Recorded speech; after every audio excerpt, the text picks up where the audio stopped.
कल्लोल विमला बृहज्ञानाम्भोधे जगति जनतां नश्नपयति इदानीमप्येषा बुद्धजनमरालय परिचिता महावीर स्वामी नयन पथगामी भवतु नः। अहिंसा विश्व धर्म की श्री शांतनाथ भगवान की शोले कारण परमराज की आचार्य शांत सागर छाणी महाराज की गुरुदेव आचार्य श्री सुमत सागर जी महाराज की स्वतंत्रता दिवस की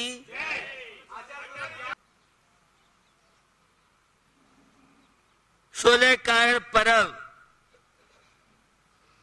की चर्चा विगत दिनों से सुन रहे हम। आज स्वतंत्रता दिवस का यद्यपि दिन है, लेकिन पूर्ण स्वतंत्र हमारे तीर्थंकर प्रभु बीतराग श्री रामचंद्र जी, बीतरागी श्री हनुमान,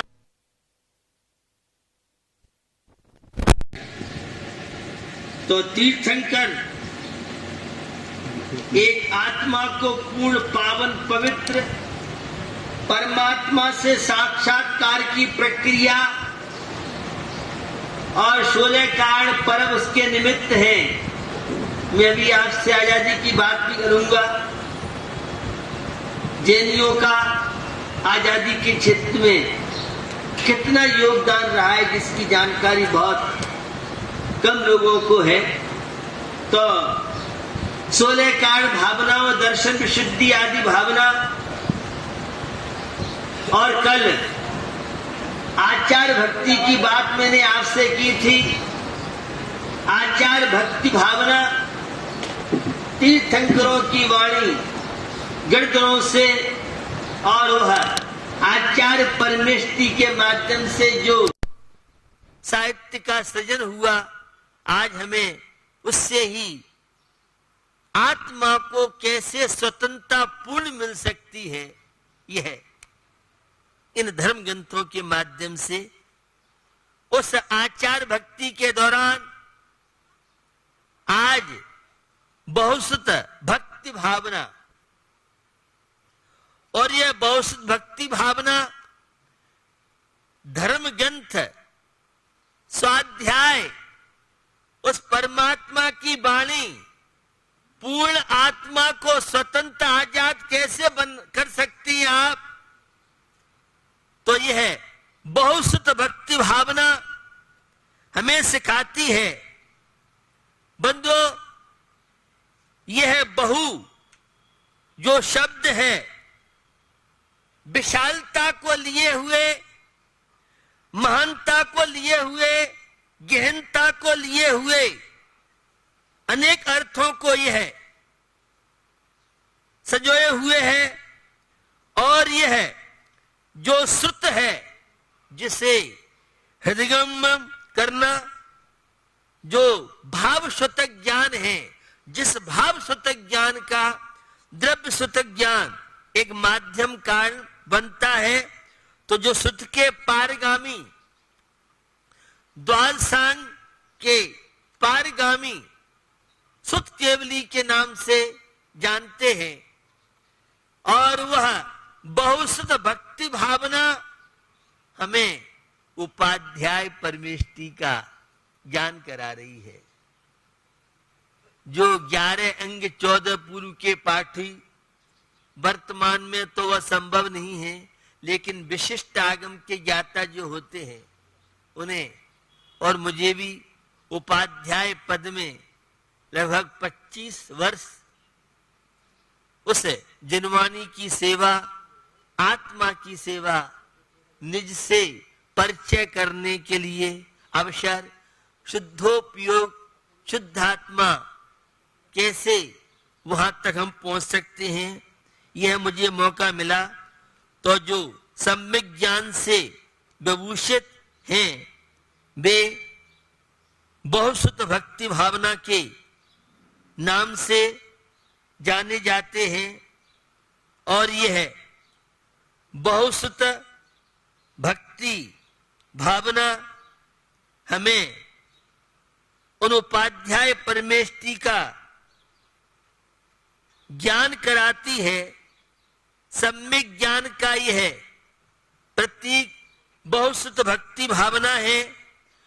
कुरान और हदीस ये दो इस्लाम धर्मियों के बहुत प्रसिद्ध ग्रंथ हैं और मुझे काफी मुस्लिम बंधुओं के बीच में बैठने का मौका मिलता है प्रवचन के माध्यम से, अन्य के माध्यम से।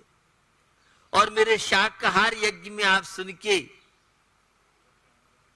आश्चर्य तो करेंगे ही। हजारों मुस्लिम बंधु हैं, ऐसे ऐसे मुसलमान हैं जो कभी जीवन में मांस नहीं खाते।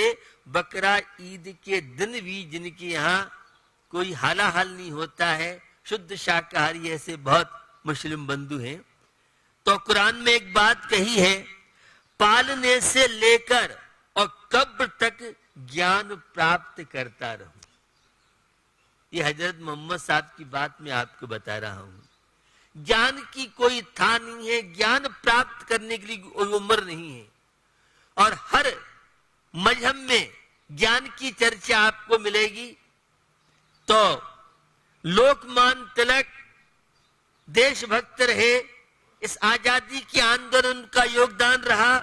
उन्होंने कहा मैं नरक में भी उत्तम पुस्तकों के साथ नरक में उनका करता हूं, क्योंकि जहां ये धार्मिक साहित्य सम्यक ज्ञान जहां होगा वहां तो स्वर्ग जैसी अनुभूति होती है। और बिना साहित्य के स्वर्ग भी नरक के सदृश है।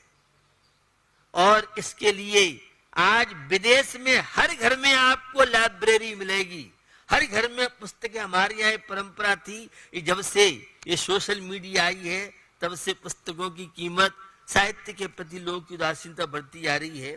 तो लोकमान्य तिलक की मैंने बात बताई, महात्मा गांधी जो आज के प्रसंग से जुड़े हुए हैं।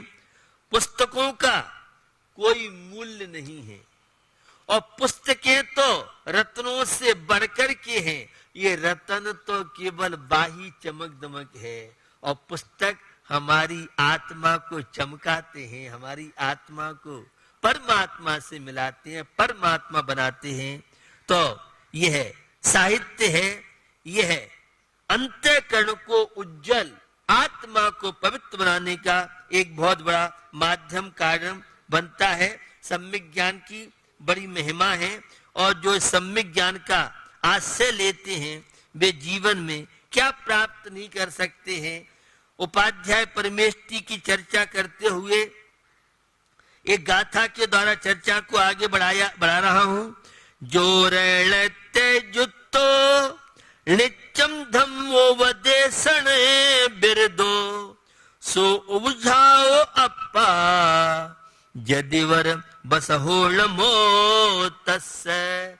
द्रव्य संग्रह में कहा है कि जो उपाध्याय परमेष्टि होते हैं वे रत्नत्रय से सहित सम्यक दर्शन, सम्यक ज्ञान, सम्यक चार रत्नत्रय को आप जानते हैं।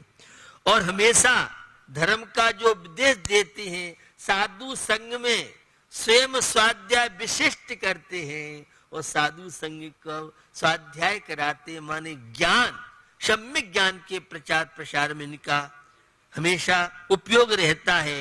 अज्ञान रूपी अंधकार से ग्रसित प्राणियों को और उस सम्यक ज्ञान के प्रकाश रोशनी के माध्यम से सदमार्ग पे, सदाचार के मार्ग पे, नैतिकता के मार्ग पे जो लगाते हैं वे साधु परमेष्टि, उपाध्याय परमेष्टि के नाम से जाने जाते हैं। तो निरंतर सम्यक ज्ञान का प्रचार प्रसार, जन सामान्य सम्यक ज्ञान को प्राप्त कर सके, यह बहुत भक्ति भावना, निरंतर धर्म ग्रंथों का पठन पाठन, निरंतर ज्ञानियों की विनय करने से आपका क्षयोपशम, आपकी मेमोरी धर्म ग्रंथों की विनय करने से यह है।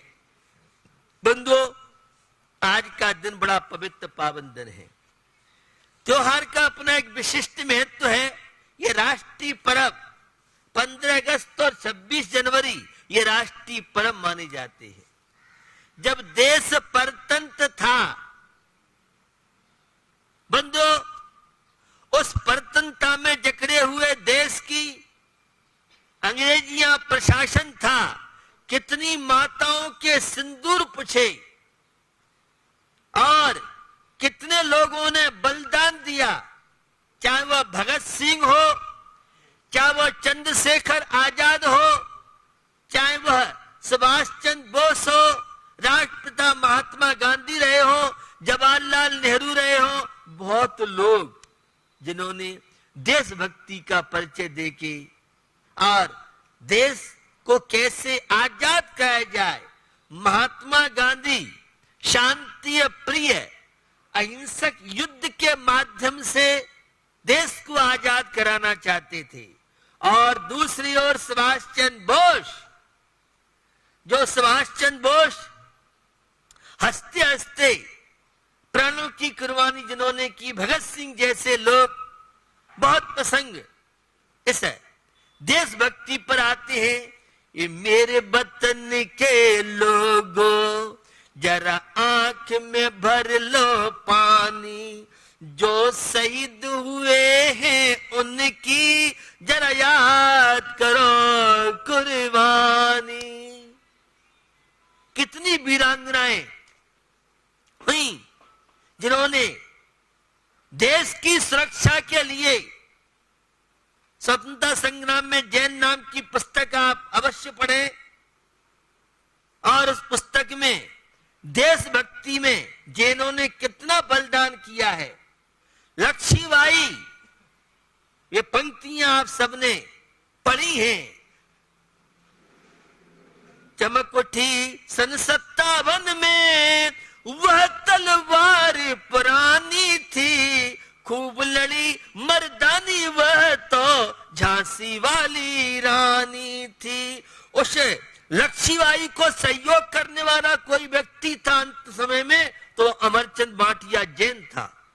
जब लक्ष्मीबाई युद्ध करते करते ग्वालियर आ गई, उस समय सिंधिया के खजांची अमरचंद भाटिया जैन थे।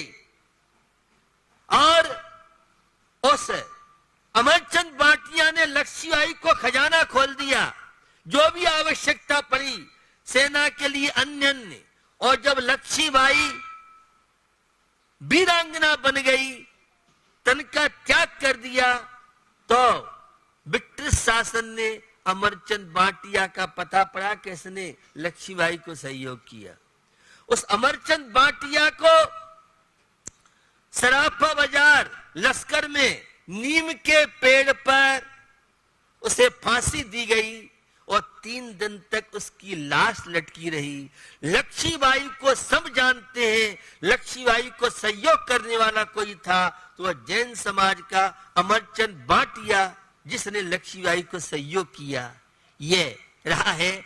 ऐसे कितने लोग हैं। सरकारी पुस्तक के अनुसार लगभग 19-20 लोग शहीद हुए हैं। ऐसे ही अनेकों वीरांगना हुई जिन्होंने इस देशभक्ति का परिचय देकर के वह आजाद हिंद फौज, सुभाष चंद्र बोस का पर्यायवाची आजाद हिंद फौज माना जाता था।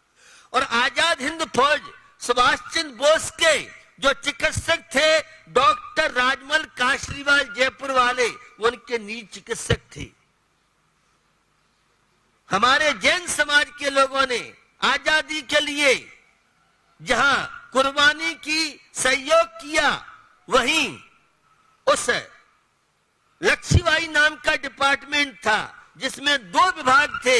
एक विभाग युद्ध क्षेत्र में गन मशीन चला के वीरता का परिचय देना, और एक डिपार्टमेंट था जिसमें सेवा के कार्य और एक जीव, एक चींटी को मारना, हिंसा, और युद्ध क्षेत्र में गन मशीन चला करके और अहिंसा धर्म का परिचय देना, ये हमारी जैन समाज की महिलाओं की ताकत आपको बता रहा हूं, जो गन मशीन चला करके और अहिंसा धर्म का, क्योंकि हमारे यहाँ संकल्प हिंसा का त्यागी है। हमारे देश और राष्ट्र पर कोई आक्रमण करता है तो देश की सुरक्षा के लिए, मेरा बीएसएफ में प्रवचन हुआ था, जो भारत के बॉर्डर टेकनपुर में, जो भारत के बॉर्डर पर सेनाएं, हम आप तो यहाँ बैठे हुए हैं, उनसे आप पूछिए कि वे बॉर्डर की अगर सेना नहीं हो तो हम वहां की सुरक्षा करना बहुत मुश्किल हो जाए।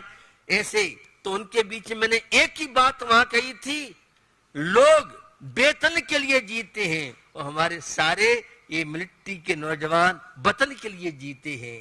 तो वतन का, देश का, न इसमें हिंदू न मुस्लिम न सिख न ईसाई, देशभक्ति के लिए एकता का परिचय की आज आवश्यकता है।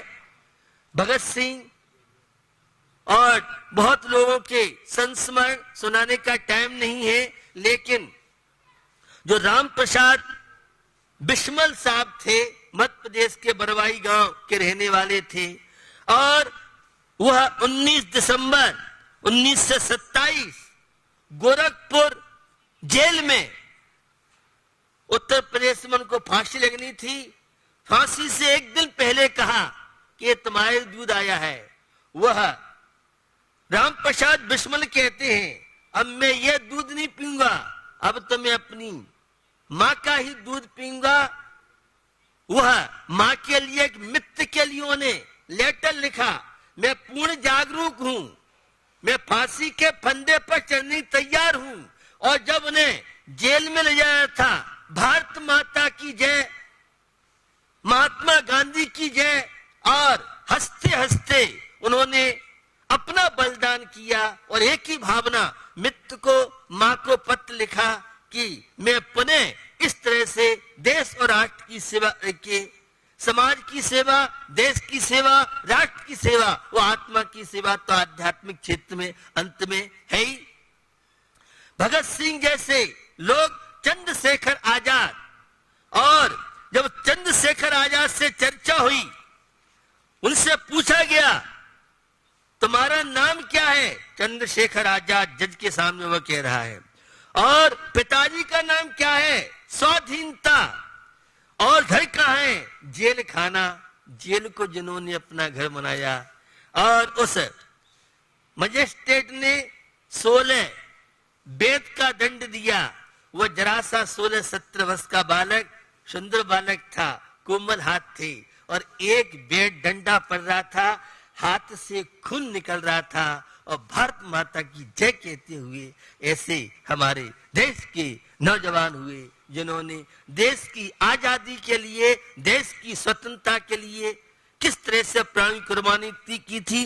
बंधुओं, यह है जो गौरवशाली भारत देश है, और इस देश में अहिंसा का बोलबाल रहा।